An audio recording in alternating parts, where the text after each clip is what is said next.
podcast talking about Gamergate and other stuff, mostly Gamergate, pretty much.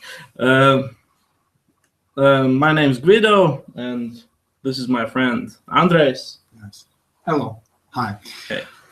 We're actually on air. The Ustio Air Force has actually taken the laptop. That's great. Technical difficulties and such. Right. So, first off, I'd like to announce that we'll have the game anthropologist on if he'll join us. I don't know. Right now, we've experienced a ton of technical difficulties, and Google Hangouts are fucking shit. I fucking hate this thing. And but first, I wanted to talk about the format of our stream. Previously, we wanted a discussion with the anti-Gamergate people, and we posted announcements of the stream on HN's GG board, where we got a mostly positive response. But some people were skeptical, some people were positive about it, but we didn't get anyone to come on. And then we tried the Reddit Gamer Gazi board, which is, well, an anti-Gamergate board. We posted a very polite invite to anti-Gamergaters to join the stream and discuss the merits of Gamergate and their stances on it and stuff like that. And we got some pretty interesting responses. Yeah.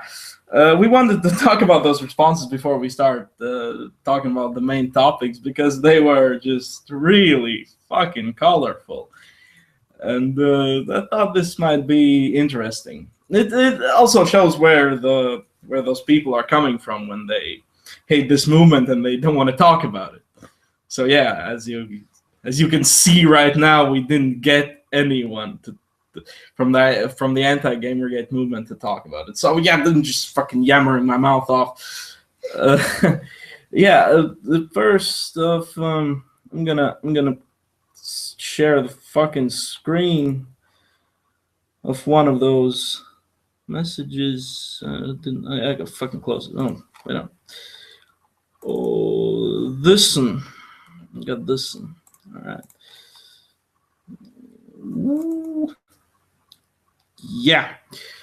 So here's the response we got. I didn't post the original invite, but I don't think it's worth talking about. It was a pretty standard message, and just requesting for someone to debate us. And here's the response. It's pretty interesting, as you can see, and I wanted to ask my friend for his opinion about this. Right. Well, since like was said already, since there was nobody to actually come and debate with us, then unfortunately I have the burden to take the devil's advocate here. So I will be summarizing these posts and trying to understand where this person is coming from, and try to see where that gets us. So so first of all, this person right here who has posted that there's nothing to discuss, and that, well, Gamergate is a bunch of, what you can see what we are, right? If the screen share is working, I don't even know anymore. Well, if it's working, it's working. If not, well, what can we do? What can we do? But basically, I'll try to then summarize some of these points, and then I'll try to, I don't know, maybe give my opinion on it. Right. So first off, this person OIP says that Our movement started because someone's ex-boyfriend posted a 9,000-word online rant deliberately calculated to damage their reputation as much as possible, and then spent a lot of time and energy disseminating it online, despite being knocked back repeatedly for it being too shit. By any estimation, this warrants the tag being a genuine fuckhead. Right. Well, first of all, I would like to see that. Yeah, sorry. Fuck shit. So first of all, in a sense, yeah, he's totally right. The movement more or less started with, you know, whose involvement with a bunch of games journalists and other people in the industry while cheating on her boyfriend. However, that is not the focus. That was just a tipping point, okay? That was just the beginning. Because, see, after you will see later on that many of these posts say over and over again, they mention the origins as if that is the key point. It isn't. All it is just a piece of evidence that we can further then build our case upon. So basically, when this event happened, all it did was to give us a solid piece of evidence of collusion in journalism and games development, and it is something that most of the people have been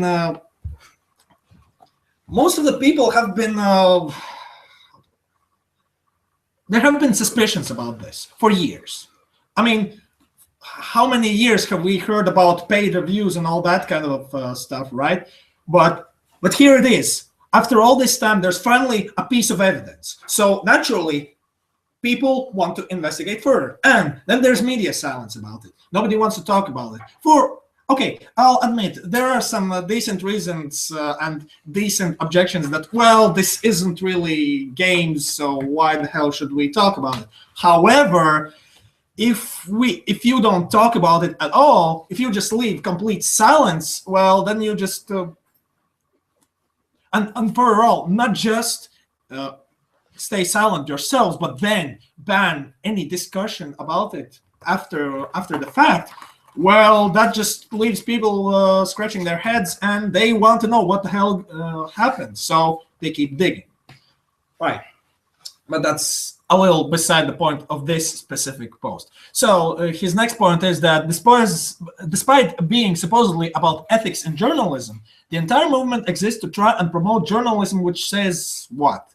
The movement wants it to say. This is entirely against the notion of ethical journalism. You want reviews you agree with, write them yourselves. So this is a misunderstanding of what Gamergate is really about. We are about ethics in journalism, but that doesn't mean that we demand that the journalists write about what we want to read. Well, okay. Actually, no, that's actually a very fair point, but in a different way that this specific poster intended it to.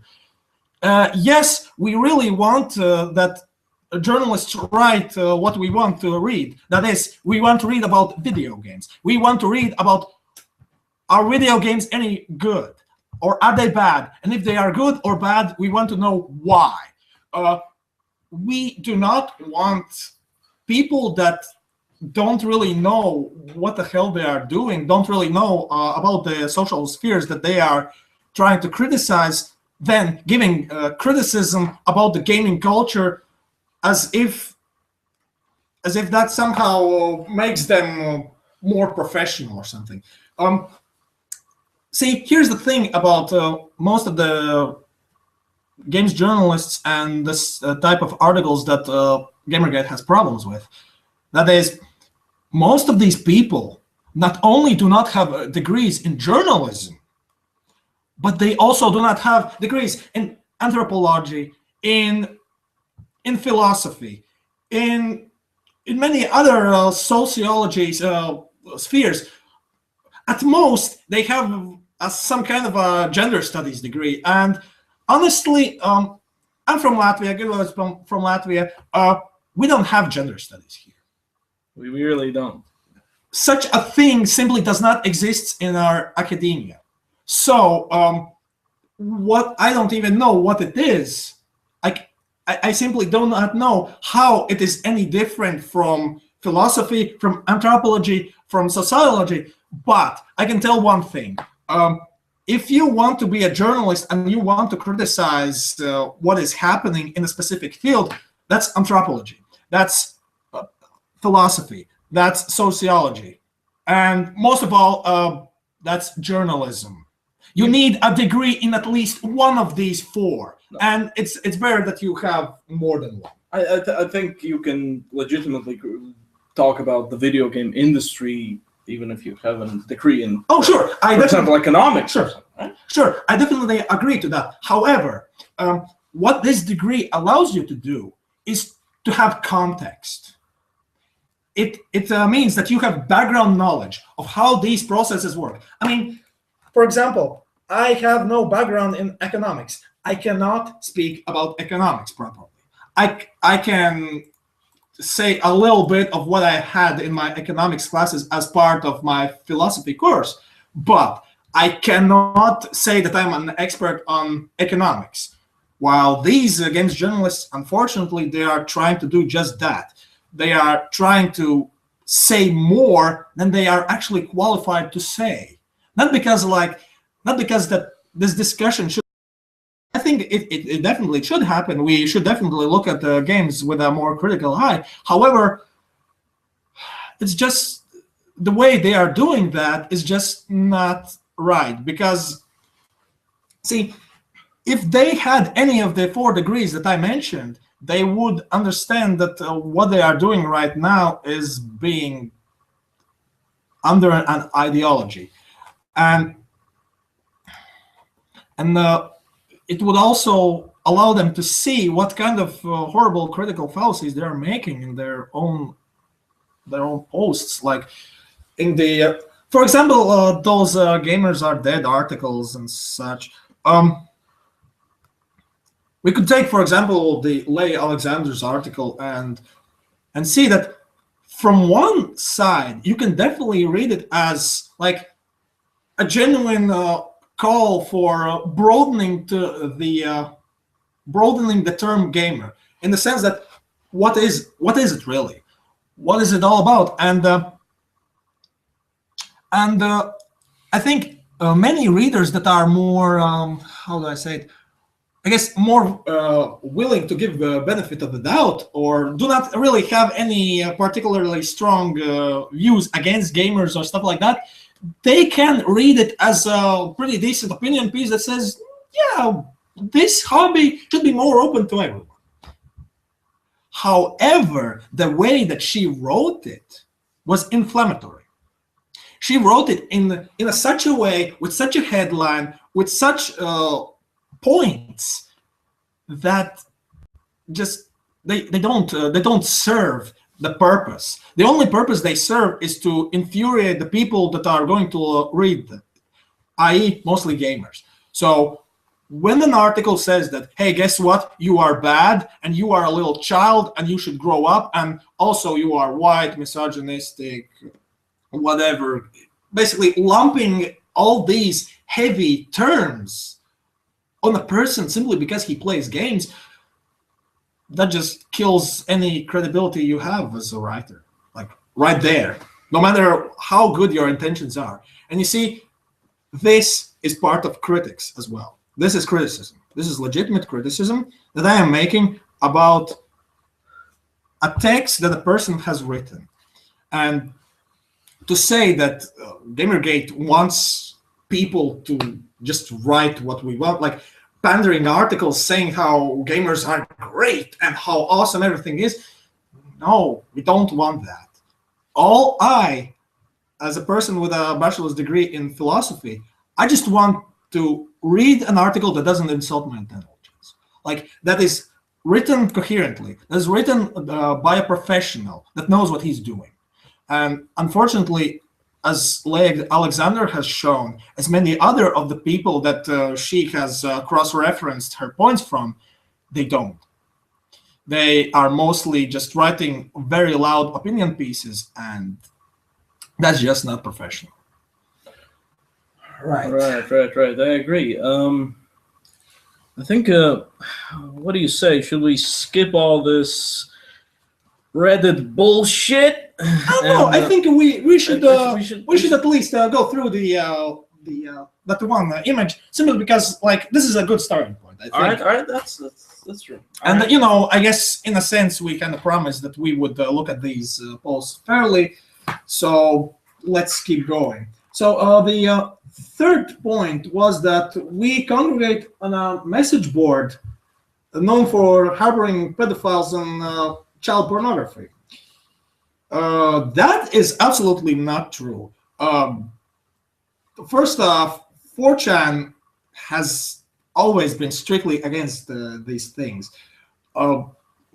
Good Lord, you just have to look at pretty much everything that has happened in its history, and you would know that child pornography and pedophiles were never allowed there. But is this point really worth looking at? Because it's just slandering. Exactly. It's just smearing the opposition. That's really all it is. Right. I mean, and it's forcing us on the defensive. And I guess in a sense, this is what we all have been doing all this time. We are on a defensive most of this time. That's true. Yeah. And this is sadly a very common thing to the opposition as well, because they also seem very, very defensive. But we'll get to that later on. So later on, next point was that the main topic of discussion revolves around how social justice is some insidious bad thing. And this once again, we come back to the requirement of these critics having some academic degree that isn't just gender studies, because how social justice is some insidious bad thing. Here's the thing. What does social justice mean in this discourse? What is it? Because as far as it goes, I have looked at it, and most of what I see is just this term is just being used as a buzzword, nothing else. And what I mean by buzzword is something that a person uses in a discussion but has no actual idea of its definition. And what is this social justice that we are speaking of? We really need to understand the term that we are going to talk about if we are to have a discussion about it.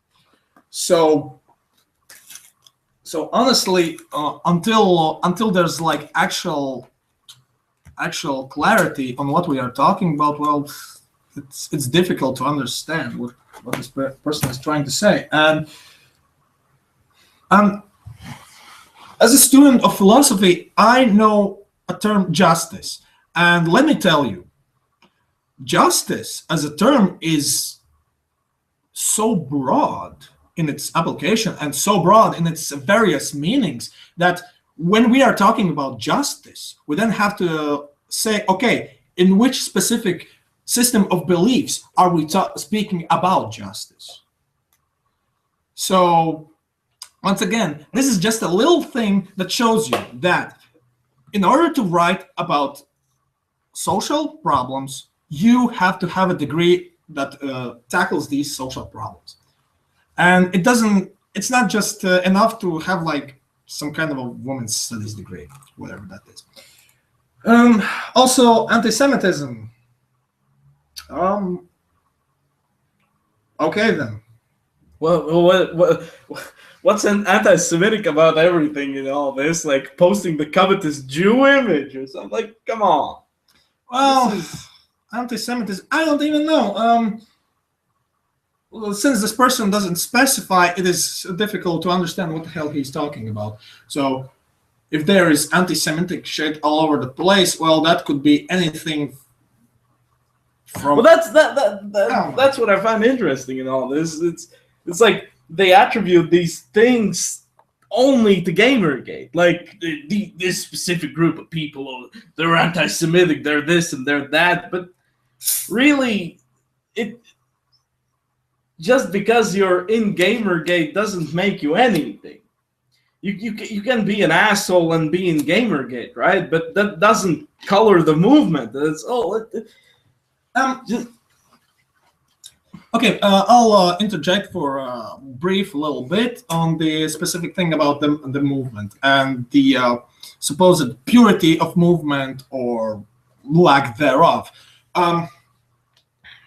See, that specific argument is really fallacious simply because there are no pure movements.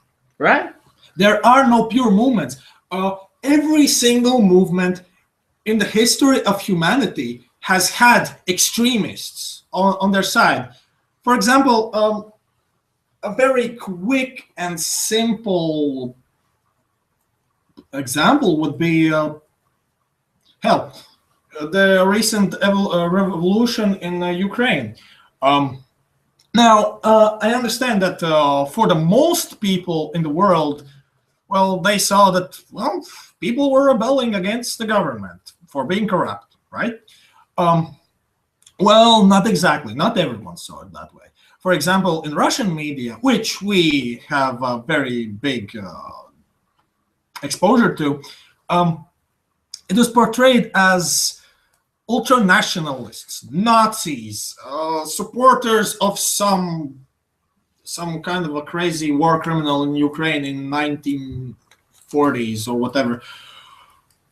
In other words, the movement was being smeared as a Nazi movement, as a fascist movement, because, that's another interesting thing about terminology. For example, in Russia, when they say fascist, they mean Nazist, although those are two very distinct things. But yes, going back to it, this whole revolution was seen as a bunch of neo-Nazis trying to just demolish the city. So here's my question to you, a rhetorical question.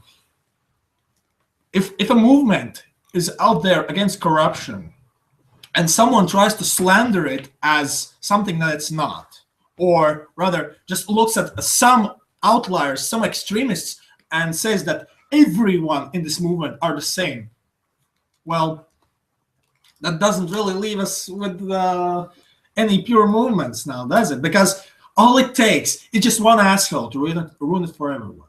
Well, if we are really looking at this purity argument, it just takes one person to doing something that is against the grain of everyone else, and somehow that completely corrupts the movement, and that's it. The movement is done. It is no longer legitimate. Quite the contrary, it is legitimate still. But, right, let's try to see something else what the guy has to say. And his last point is that despite trying to absolve responsibility at every turn, this movement has royally shat on a number of women and generally made the world of video games seem like a very unpleasant, unwelcome club full of angry man children. Well, here's the thing, though. This movement hasn't done it. This has been the portrayal of gamer culture on the media for last 2 years at least. It has been slowly going from some kind of a strange, strange illusion of the medium growing up. But how exactly is it growing up when all that's happening is people are looking at some of the most extreme cases and saying, yep, this is gamers. This is how they are. This is everyone that plays games. What Gamergate and Not Your Shield hashtags have shown, gamers and people that associate with this word are very, very diverse and all over the world. And honestly, it's just completely wrong to say that. But, then he ends his post that this has nothing to do with video games. It's an ugly, small little culture war being pushed by conservatives, reactionaries, sexists, actual racists. And he ends it with get wrecked. So, he's trolling in a way. So yeah, I think we should stop here and talk about more interesting points. But I think this colors in the perception of Gamergate from the anti-Gamergate side, right?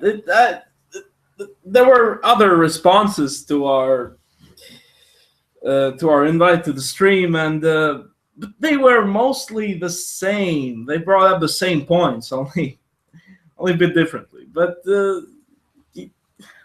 I can post them later if you want. But yeah, that was pretty much it. So I think the first thing on our schedule, what we wanted to talk about is media portrayal of Gamergate. So what do you think? No, you have been running your mouth off for the last fucking 10 minutes or so. Oh, let me tell you. Sure. Let me talk for a bit. It's all right. It's all right.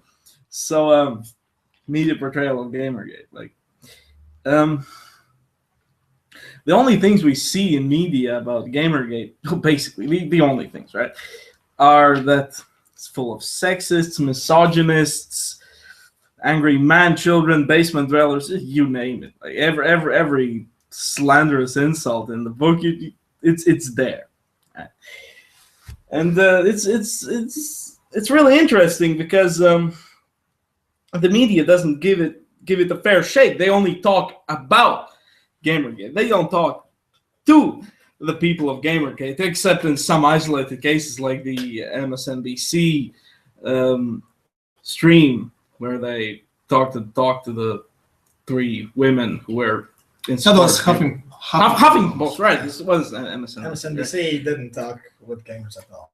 They didn't. Right. The MSNBC thing was, yeah. Right, it was the Huffington Post, and they gave Gamergate a single chance to talk about themselves, right? And they gave the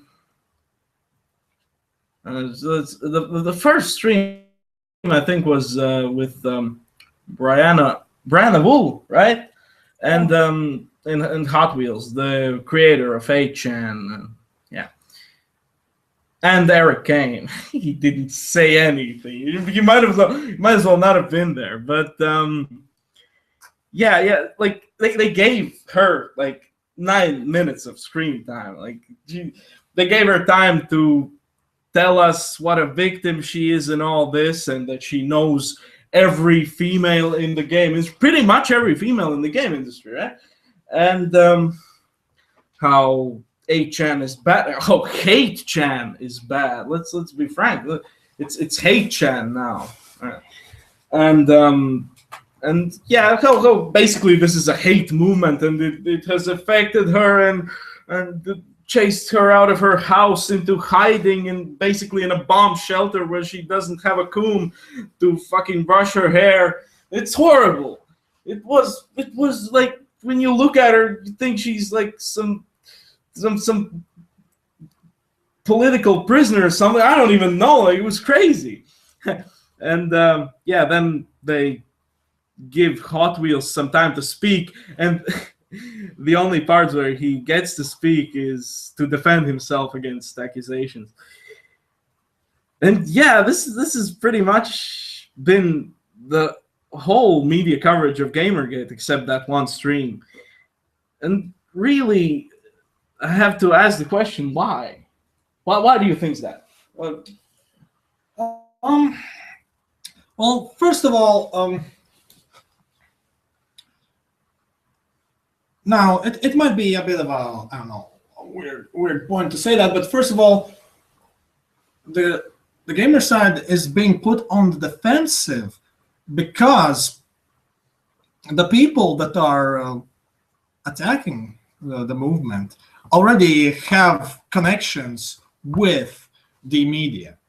And this is somewhat odd that a movement that is about against corruption in games media gets shouted down, tried to be opposed, and constantly gets played with the harassment angle, which, well, with the other stream where the three girls from Gamergate talked about it, it's not the case.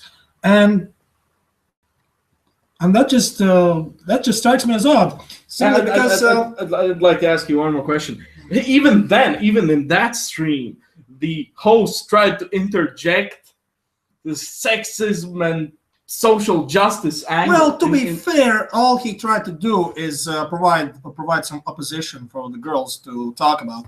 And I mean, like he said himself, the stream wouldn't be really interesting if it was just the girls talking and him agreeing, right? Right. Like, you know, like the first stream was just Brian and Wu talking and him agreeing.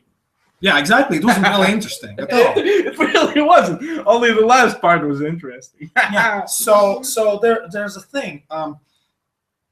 If that's not really interesting, like we need to show both sides. We need to talk about both sides, and you know, the girls did a really good thing about with defending themselves and deflecting loaded questions, and I think that is the way to go, because when we are given such slanted, skewed perception of what the Gamergate thing is all about, when we are being talked as all these bad, crazy things, we shouldn't be intimidated by it. We shouldn't go on the defensive, and instead we should direct these people back to the issues at hand, which is corruption, which is collusion.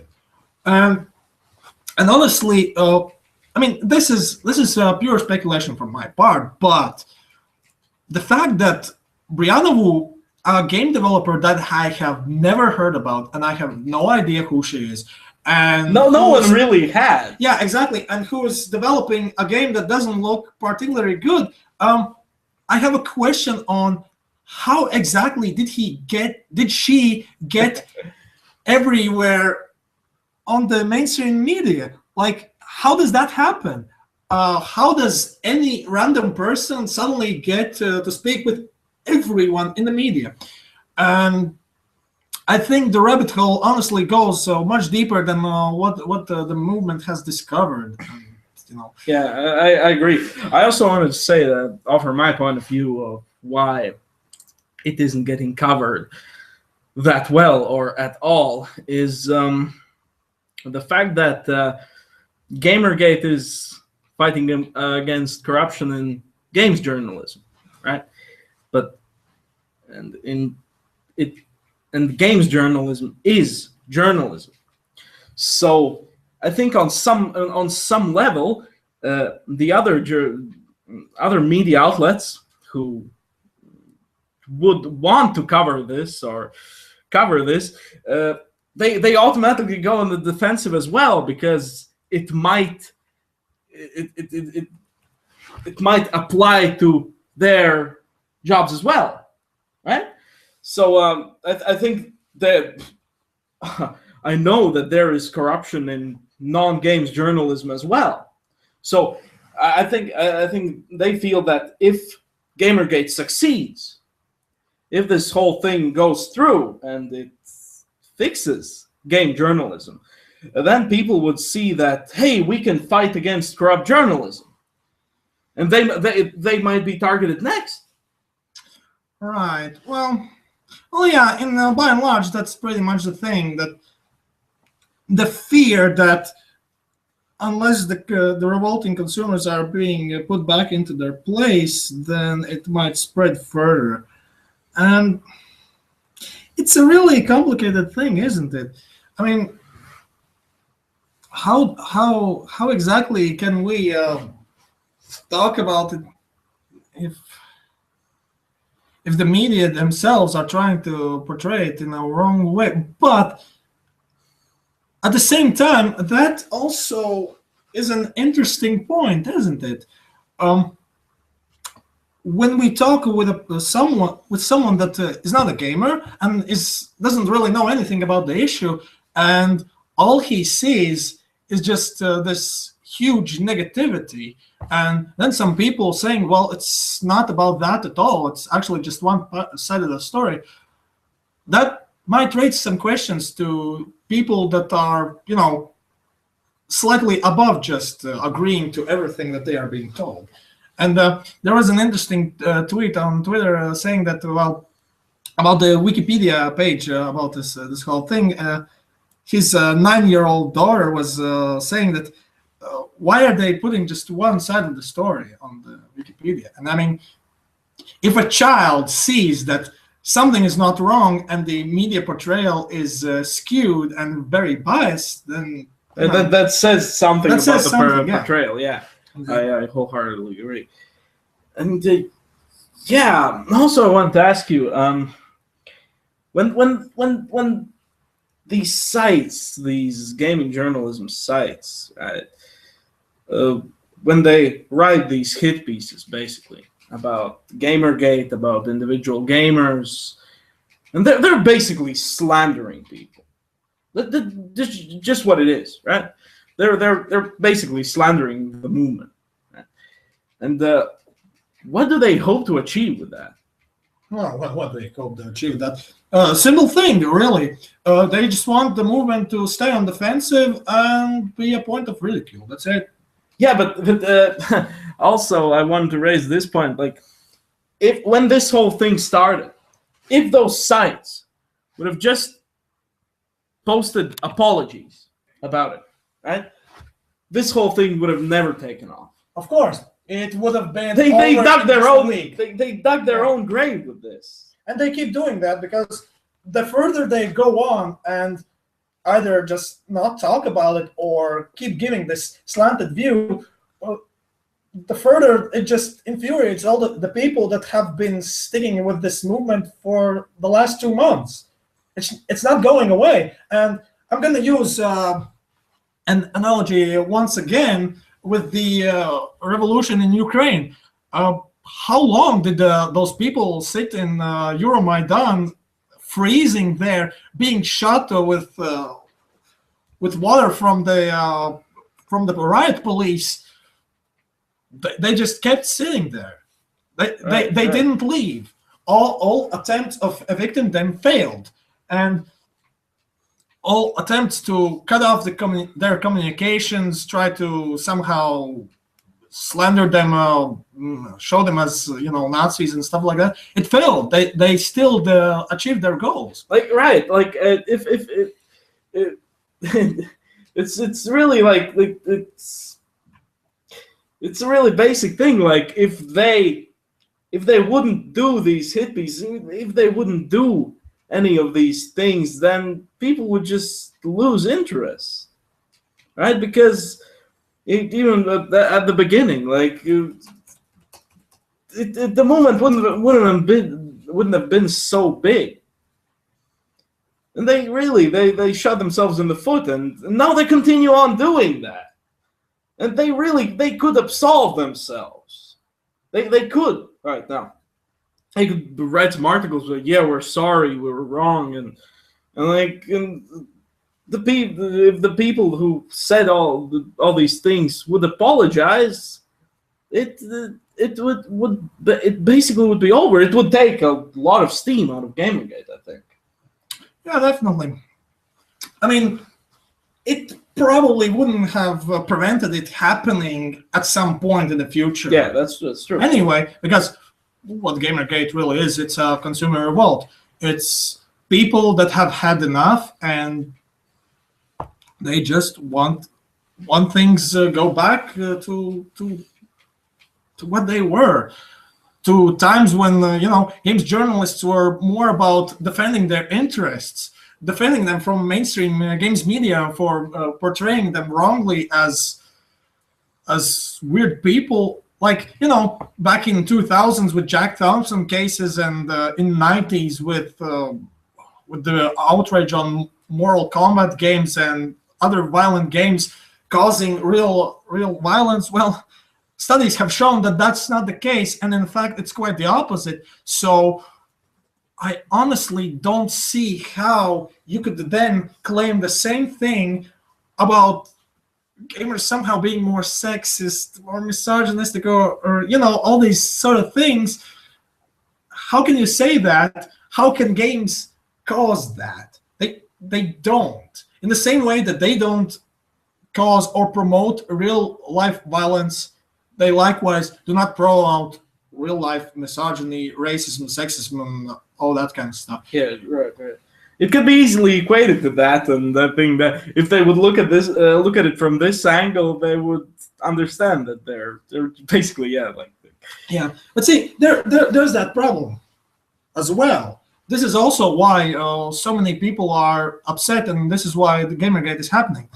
Games journalism has given up on its original message, original cause, which was to be some kind of a mediator between mainstream media and gamers and their hobby. I mean, when the people that you are supposedly trusting to give you fair and balanced views on what is going on in games industry, when they run you over under the bus, when they just tell you that they think that they can now tell you what's wrong, what's wrong about you, what's wrong about everything in the games industry, and when they just turn their backs on you, that alienates people. That makes people mad. And when people are not allowed to talk about these issues, unless they are absolutely praising the games journalists for not allowing these issues to be talked about, well, when people see that their voices are silenced about this issue, well, that just means that something is wrong and there needs to be change. Right. And we should move on to the next topic. Yeah, I definitely. think, the effects of gaming journalism on video game development. All right, I want to start off by saying this, about the industry as a whole. I don't think that indie developers can talk about the industry. I think that only people in the game development industry, like in actual development houses and in actual publishing companies, I think they should talk about the industry, not indie developers, because, well, they aren't in the industry. I really don't think that they might be in the indie game industry, but those are two completely different beasts. I mean, they just make a game and then they put it on Steam. There's really not that much involved in comparison to the actual game industry. And and then these indie developers start talking about women in the industry, this, women in the industry, that. I think that they are really, they don't know what they're talking about. They don't, like Brianna Wu said that, I know every female in the industry. Really? Well, do you really? Do you know every single female developer that works in EA? Do you know every single female developer that works in Stardock, Ubisoft? Exactly. We could go on. Like We are talking about thousands upon thousands of people that this one person is now speaking on behalf of. To quote Anon Dev from King of Paul's stream, the guy told that they feel really weird when they get when they get called developers, because that guy was a concept artist. He was working in a big development studio, and that's really the point here, isn't it? Like, they're not really developers. They might be concept artists, they might be programmers and such, but it would be unfair to call them developers, because they don't develop anything single-handedly. They might be like a programmer or artist. They might develop concept art or art piece or art in general, like textures, right? But it's I think it's putting them under a big banner that is easily talked about, sure, but does it really affect the issues there? I mean, we could call indie developers, because generally they work in they work in small studios, and they mostly develop the games. But in the actual industry, game development is a multi-stage process. It's not that simple. If you drew concept art, for example, for a game, are you really a developer? No, you're a concept artist. Exactly. That's what I'm saying. If you programmed assets for the game, you're a programmer who works in the video game industry. So I think that's really important, actually, because that distinguishes these two things. And yeah, maybe if we're looking at it from this angle, yeah, maybe she does know every single female in the industry, in the indie industry. Like maybe she does. I don't know. I have no reason to believe that she doesn't. But I sure should know that she doesn't know every single female in the actual games industry. I know she doesn't, because there are a ton of people working there. Well, basically what you're trying to say there is that it seems she simply cannot know every single person there. Right, and also I'm saying that I don't think that she understands the process of video game development. I really don't think she does. Well, yeah, I could definitely a claim could definitely be put out that indie development and harshly regulated video games development in a big corporation, those are two completely different right. things. It's a corporate setting. Like I could use this analogy that you could claim that you know how, for example, the sandwiches are made industrially.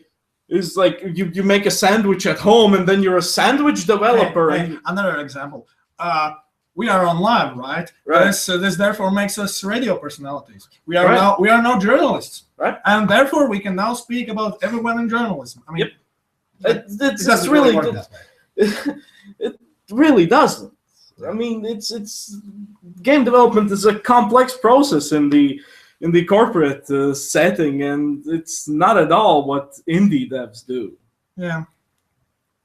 It's not right. I guess thing. we could probably move on to the next topic, because honestly, I think we've said pretty much everything that needs to be said here.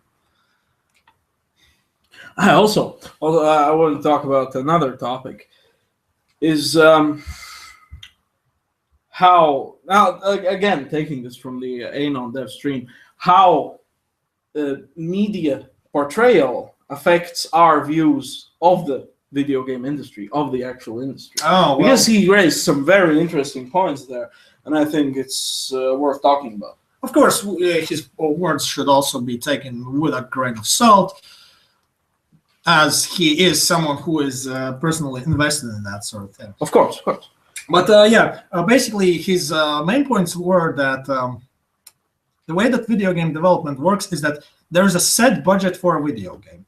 And then from that set budget, you then take a part and put it for the marketing of the game, right? So that pretty much means mostly all the, like screenshots and coverages and talks with developers and demos and stuff like that. And the interesting thing that he told about the demos is that, like, he used the Watch Dogs as an example, that this is an open world game where you cannot really just cut out a part of it to have a demo. So what essentially ends up happening is that the developers basically develop a tiny game on its own, basically a piece of code that cannot be used for the main game. I think in the industry they call it a vertical slice. Vertical slice. Well, yeah, it's a vertical slice. Right. And that applies to a lot of games. For example, remember Colonial Marines. That had a vertical slice as well. Oh, yeah, right. And that also kind of explains how the vertical slice itself might look good while the actual product doesn't. Exactly. And see, here's the thing, that it costs money to do that, and that's part of the project. So when you then hear about, cut features and stuff like that, these features are cut because either there's not enough money to develop them further, or there is some technical difficulty that they simply cannot solve with that specific budget that they've had given at the start. Exactly, and their specific timeline, because Yeah. that also is very important. They have limited time to develop the game, and if they can't handle something they envision, well, then they have to cut it out. They have no choice. I mean, hell, yeah, exactly. Like, and see, these things, these vertical slices, they cost money, and basically, all these things do all this demo for Watch Dogs on the mainstream media. No, games media. It just promotes the game. It's Right, essentially marketing. It's And a playable ad. yeah, it's a playable ad, and it's not always even representative to the product. I mean, there's usually the disclaimer there, Right. but the games media has this odd way of saying that no, this is totally the game. They hype it up based on what they have shown, and then when the actual product comes out, there's sometimes they are positive about it, but sometimes they're also really negative about it, and it really impacts how the game sells later on.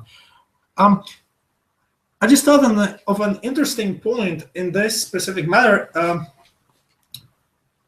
Blizzard Entertainment and their games. For example, recently there was this news that the Project Titan was canceled, Right. and everyone disbanded from that specific project.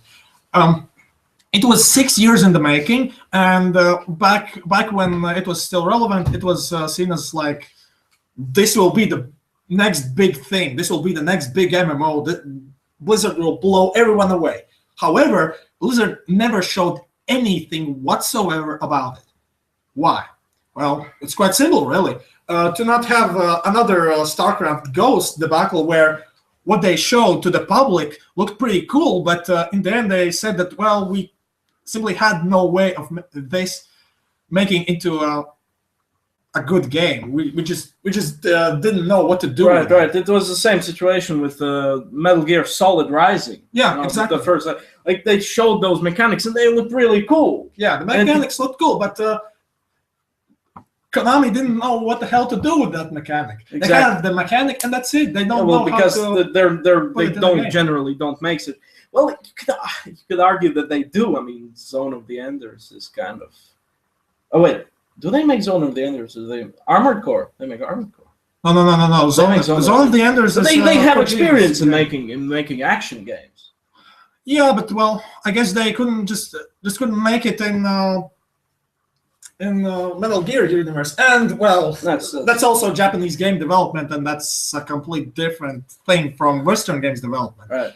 But the point with what Blizzard did, the point that I wanted to make with that is that sometimes it is more beneficial to just not show anything whatsoever about your upcoming game, simply because if it fails, if the concept shows that, like it was with Titan, where the people just said that, well, we tried to make something out of it, but in the end we just decided to just cut the losses and just focus on our existing products. What that means is that, yeah, like here Blizzard made the right decision, in my opinion. They didn't talk with games journalism at all, and therefore they weren't really in their power at all. Right, that's true. So, I mean, Adamdev's point about Mass Effect 3 was quite crazy, to be honest. Like, it was quite the announcement that yeah, the game ended, and the whole thing, the whole debacle turned out that way simply because of the media coverage. I mean, I wouldn't necessarily say that it was completely the case, but I can definitely agree that media coverage of the game, when the release date was coming, it definitely impacted the way how the public then looked at the game, looked at its problems. I think that's definitely the case. Right, In the right. sense that there was before that there really was several big new games sites posting about how much the DLC for Mass Effect 3 would cost, while most of the DLC was just cosmetic stuff that you don't really need to play the game. I mean, we could do just the same and say count how much will all the cosmetic upgrades in say Dota 2 or League of Legends cost you. But truth of the matter is that you don't need them to play the game. Exactly. Right.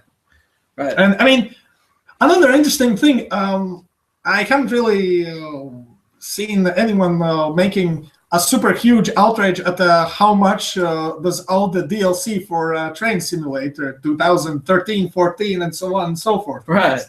Because man, that's insane amount of money. But again, that stuff is mostly cosmetic, and it's mostly the game is like Train Simulator, as far as I understand, is more of a platform. Like instead of building your own like table upon which to ride those little trains on in your basement, you just buy a virtual thing, and then you just buy virtual trains for that.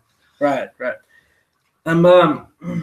Also, another point to make here is really how ethical is it to like let's say hypothetically that major game journalism outlet slanders, basically not slanders, but gives negative press to a game before its release, before they haven't even played it, right?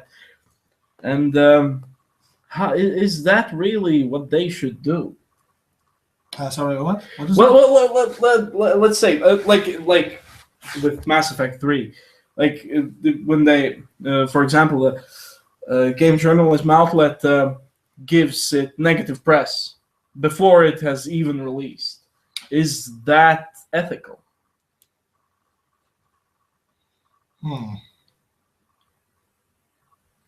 Well, That's a difficult question because in one way, I mean, they're just taking another little piece of what they have of information, what they have on this new latest release that is about to come out, and so they run an opinion piece about it.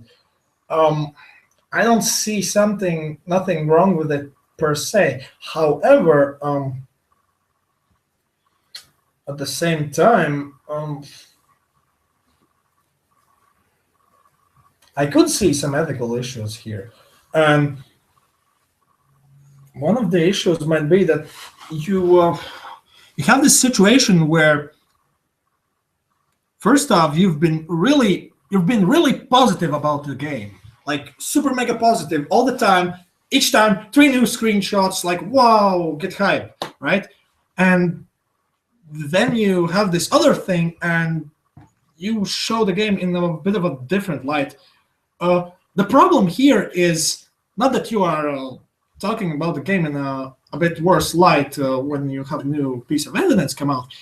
It is the fact that you are so incredibly positive all this time before, when all you have are tiny little scraps of information about what the game is going to be about. And I think that is the bigger issue here. And that might raise some ethical concerns. I mean, okay, there's nothing that crazy in this. However, what the anonymous developer said on the stream was that later on, these things, this was just like them trying to like give ground this perception that this game is actually kind of bad. And I mean, we probably all remember the ending debacle all those years back, and I was one of the people that was quite dismayed and surprised that what the hell happened in the end. And see, here's the odd thing about it, because what the anonymous dev said was that BioWare might have had some kind of a different vision on this. That they purposefully made the ending that way, and things not make sense, so that the gamers would pick up and say, "Wait a minute, this is not the real ending." Which, I mean, in the end, they released more DLC and stuff like that. However, that DLC was after the whole endings debacle, and what this means, I think, is that, I mean, back if we take back to what the anonymous dev said about each game development having a set budget, I think this means that even after making those real ending DLCs and so on and so forth, part of that money, part of those resources have to now be devoted to marketing, in the sense that telling that, no, guys, listen, this is how we are going to set this straight, okay? This is what's it really going to be about. And I mean, BioWare didn't really handle it well, let's be honest now. Well, it was a PR nightmare. It was a PR nightmare, and I think, and yeah, part of it was that the but it was a strange PR nightmare as well, because I remember that most games media tried to actually be really apologetic for it, but in some odd, skewed way. I think this is where the problem arose, that in the sense that the media tried to portray this as, well, this is their artistic vision. They just wanted to have a depressing ending. What's wrong with that? And if we're thinking about it in this slide, that no, actually, perhaps they intended it to be something else. That this was just a stepping stone. This wasn't the real ending. This was just ending A, and there's also endings B, C, and D. But you have to do all these things once again, like it is for which game? Japanese games, which were with the endings, the many different endings depending on how many times you beat the game on New Game Plus and Plus Plus. I'm not sure. Drakengard. Oh, Drakengard. right. Yeah, right. Yeah, like those games have very different endings depending on how many times you finish the game, up to the point where the last ending is pretty much deleting the save. Right. Or rather, I think that was for Nier. Like the final ending, the fourth ending that you get after playing the game 4 times is that, well, everything ends, including your save game. Like it's just done. And I guess I kind of spoiled how many years old game now? Oh, 6, 7? 6, 7, yeah, right. Well, something like that. I'm sorry about that. But yeah, point being is that in a sense, the games journalism put on a different spin on the concerns of the gamers, in the sense that, well, they're just angry because the ending is sad, because it's disappointing, because Shepard dies. No, actually, I myself was disappointed because the ending didn't make sense. So many things about it suddenly didn't make sense. It just felt out of place completely. And then after years later, after all the DLC came out, and I decided to give it a go once again, yeah, I actually saw that, okay, this is a much better experience, and this is definitely well, I mean, the ending still means that pretty much everyone dies and such if you fail, or otherwise it is a good ending where like Shepard ascends and is now the guardian of the galaxy that will look after everyone. or the mystical green ending where everyone is now half computer and therefore everything is great. Point being is that this was a more complete experience, and people that have played only that specific complete experience, they have a much more positive view of the game. And now we kind of have to go back and ask, is it just because of their own experiences, or is it also because of what they saw on the media? Because after the ending of Mass Effect 3, what was the thing I did after saying what the fuck just happened several times when the credits rolled? I immediately went to forums. I immediately went to gaming sites to see, wait, what the hell did happen? And that was back then when I still read Rock Paper Shotgun and sites like that. And oh, you fool! Hey, they started out all nice, and I saw the degradation in their quality over years. That must have been pretty sad. Of course it was. Of course it was. But the point is, you could definitely make an argument that these sites have an influence in how these discussions happen. They shape the discussion in a certain way. For example, columnists giving their opinions, they shape them in a certain way. And yeah, in a sense, I could definitely see where anonymous developer was coming from when he said about those things. When he said that, think about the situation you are in now. Think about how the media has put a spin on your movement, and perhaps that has happened before. And I think his argument certainly has some merit to it. I mean, you definitely have to think about it. You definitely have to be critical on just how much does the games media coverage impact your own thoughts on the games that you play, how they shape your perceptions. Right. I wholeheartedly agree with you. And more, I wanted to bring up an interesting point that I thought of a couple of days back is all these game journalists are fucking. They're fucking struggling. They're oh no, fucking stop slandering us, stop doing this, stop doing that. Like you know what they're doing. Or just brushing it off as if it's no big deal in their private mailing lists, which shouldn't happen. Right. But let's see. Let's look at it from this perspective. Let's say that they do the same thing what we're doing right now to some development company, for example. Let's say, for example, EA. Right? Well, they do the same thing. Right? They say that shit, EA's bad, EA's this, EA's that, their games are shit, and all that jazz. And let's say that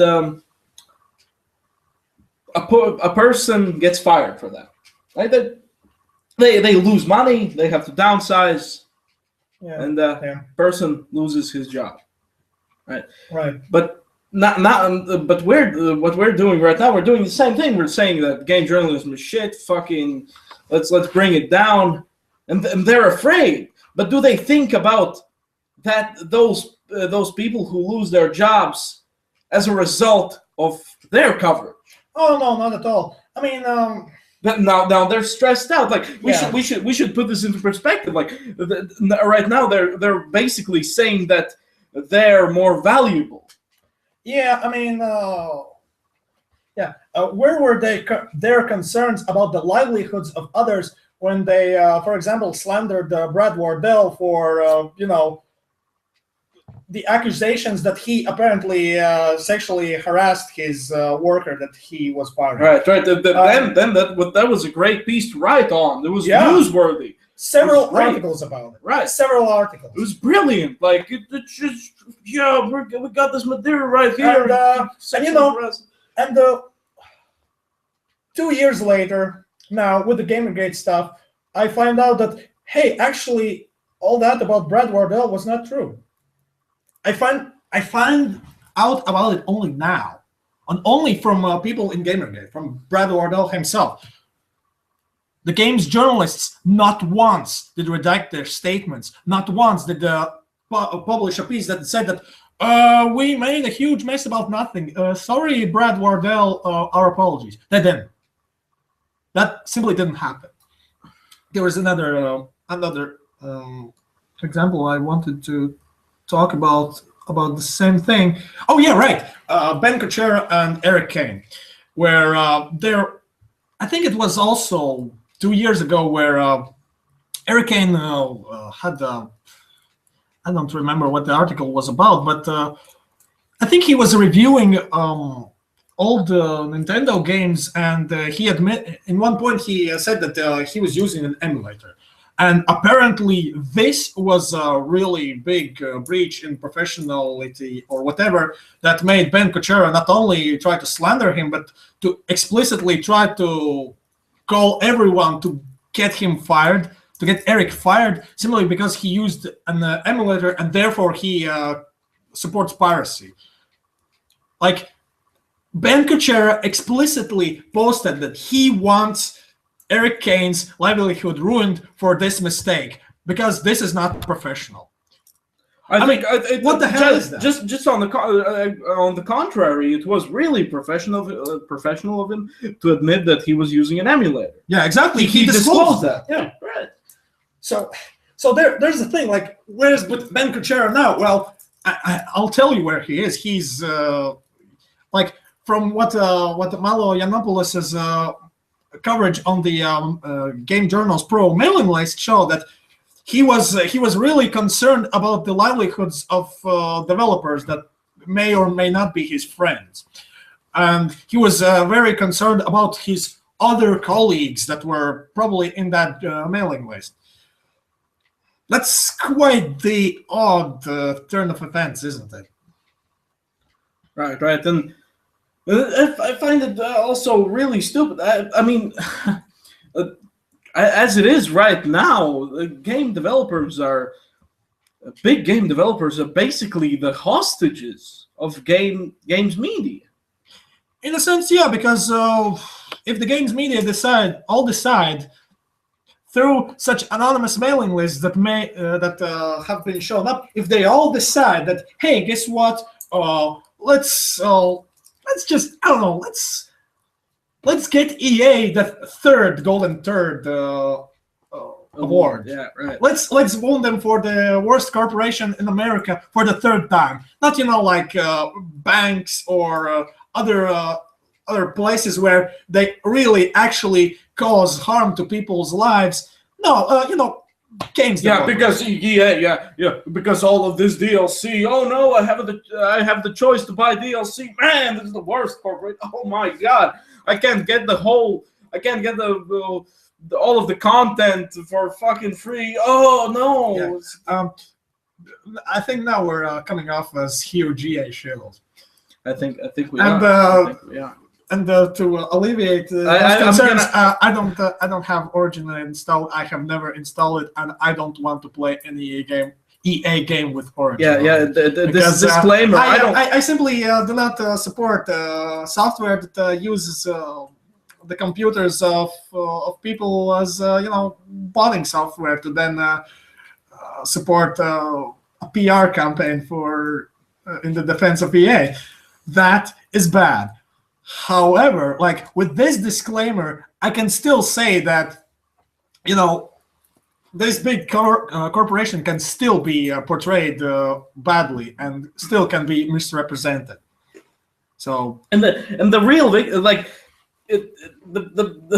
parties that get victimized by this are first off the game developers. They lose money. They have to fire people, and so on. And the second party that gets victimized by this are the players, are the gamers. Yeah. There's less games. Some games might not get developed because, oh no, the journals might not like it. Yeah, exactly. And see, one of the Reddit posts that you linked me to, had the impression that big studios will still make great games and people will still buy them. But see, here's the thing though. What we have seen with EA Games, for example, or Ubisoft or other big publishers, many of them are as safe and as based on focus groups as possible to not offend everyone. Right, they all want to be PR friendly. Yeah, exactly. Like they are going out of their way to be PR friendly first, to not get so there's nothing that they can get shed upon by the media, which doesn't always make them good games then. And most of those games then turn out to be kind of mediocre because they are simply clean and sterile, and there's not much to get excited about. That really fucks with the creative process. I mean, Yeah, exactly. we could get the indie game developers get hailed as they're innovating, they're doing this, they're doing that. We could get these innovative games from the large developers, large publishers, but we can't right now because their balls are in vice grip, fucking held by the fucking game journalists. That's just how it is. Yeah. And you do mention the indies as if they are like the free mavericks that are free to roam the sky and do as they please. Well, that's not the case either, because the indie scene is also actually a very competitive. And that's true. That's true. But let's not get into that right now. We should focus on what we are. All right, the last topic. Plan. Here we go. Yeah. The third topic we want to address is the concerns about Gamergate existing just because it wants gaming to stay a boys' club. A boys' club, huh? Right. Okay. First off, on the whole time that I have grown up playing video games, okay, sure, most of the people that I've played with are male. How odd. But does that mean that no girls can play? Well, no, not really. See, here's the thing about games, about gamers. I have played lots of online games. Hell, I have grown up with half of my life has been spent online. And there is one thing that is really important. There used to be this idea that there are no girls on the internet. And what that idea really meant was that nobody cares what your gender is on the internet. It has no meaning. The only thing that has any meaning is, are you any good at the game or not? That's it. If you are good, great, sweet, play with us. If you are bad, well, get it better and then play with us. That's really it. There is no boys' club per se. Exactly. There's just a club, and the entry fee is you kind of have to be competent at what you're doing. Yeah, you have to be a gamer. And yeah, Simple. That's all it is. And really, not quite. A gamer is something that you identify yourself as. You don't necessarily have to be a gamer to play games. All you have to do is accept that, okay, this is a game. I might be bad at it, and the only way to get better is, to keep playing it, right. to practice. The only way how you get better is by playing with a better opponent. That's just how it is. That's how it is with every single game there exists. Exactly. So also what I wanted to talk about is the effect of this coverage, saying that gaming is for straight white males and all this and all that. I have a genuine concern that it might scare some, for example, females or trans people or whatever. It might scare them off from the games industry. For example, if they were interested in it previously, I want to make games, and then these big media outlets say that no, games is a boys' club and Gamergate is in favor of it staying a boys' club, I think that's terrible. And really, they say that they're promoting. Oh, I see what you're trying to say there. So basically, instead of doing what they are claiming to do, the big media or all these critics are Yeah, trying to say that they are about equality, Diversity and and so everything, on right. and so forth, they actually in the end up segregating this specific field even more. Exactly. That's what they're doing, and that's really terrible. They're just they're spinning this narrative here, and really, what are they gonna do? For example, let's say that Gamergate fails, right? It stops. People grow silent, and then they can say whatever they want. Okay, let's assume that. Let's assume that. So, are they going to redact those claims? Are they going to fix it somehow? The damage they've already done. How are they going to go about it? Because when you say they, who do you mean? the game journalists, the indie devs like Brand Wu, all those people who spin this narrative that gaming is just for men, game development is just for men, right? How are they going to go about it? Like if Gamergate fails? Well, quite simple, really. They will then paint themselves as they are the true saviors, and you should follow them and do everything they say, and in the end, you will be led to the promised land.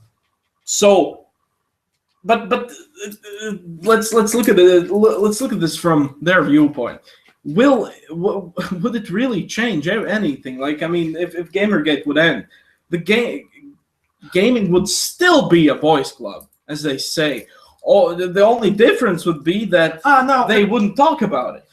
And see, here's the thing, though. If the Gamergate were to end, then there would be no loud opposition on the behalf of this supposed boys' club. But they're really like, and that I really don't understand that. I mean, they're doing massive damage to the potential video game developers right now, and I don't think it can be fixed in the long run. I think they're just fucking it up.